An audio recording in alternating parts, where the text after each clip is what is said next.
Well, the first major problem that we faced, and God was very gracious to help us through this, was the very division that we're dealing with now in TJCII between Jews and Gentiles in the body of Messiah. We experienced at the very early meetings of our coming together, and the Lord had to break down the wall of partition, the barrier that separated Jews and Gentiles, among us first. And that was miraculous. And so when we experienced the very presence of God and breaking that wall of partition down between us, we knew that this was a prophetic move and that God's heart desired to see this happen in the greater body of Messiah. So that was the first major hurdle that we had to get through, and we had to get through that before we could even approach what we're doing now. What about you, Father Peter? Well, I think that there are hurdles we have to, I mean, there's the whole question of the place of Israel and of Jerusalem. And right at the beginning, the initiative is called Toward Jerusalem Council 2. Now, right at the beginning, we had an Israeli member from Jerusalem, Ilan Zamir. But sadly, in the year 2000, he died at the age, I think, of 43. And we didn't realize enough the significance of that, because we went on for a few years without, we had a member from Israel, but not from Jerusalem.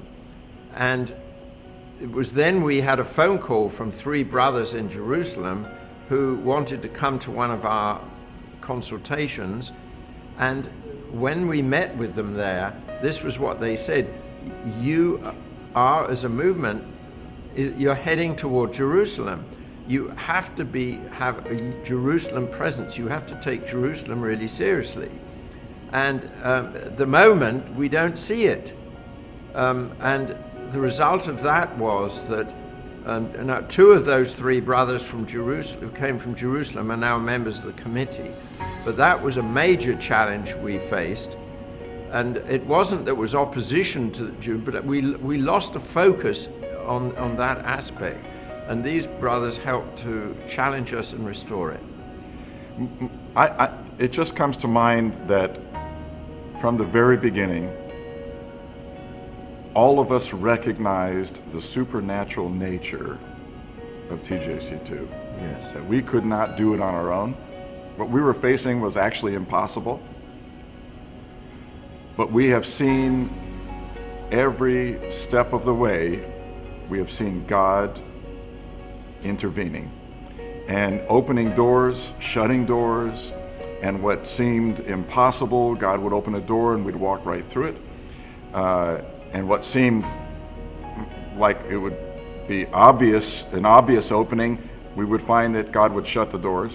And so He has directed us by His Spirit to go this way or that way, and have found great favor in some circles and not so much favor in others.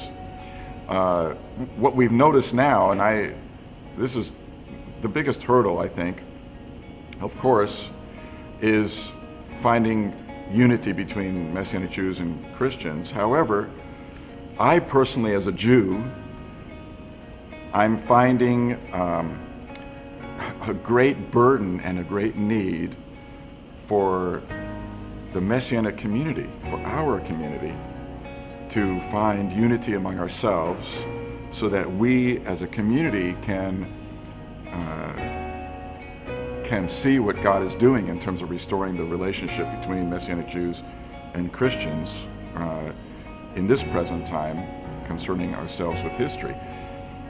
So that's a big burden for me. Father Peter sees the burden of the division in the church and bringing unity within the church, and that the Messianic Jews are helpful in doing that.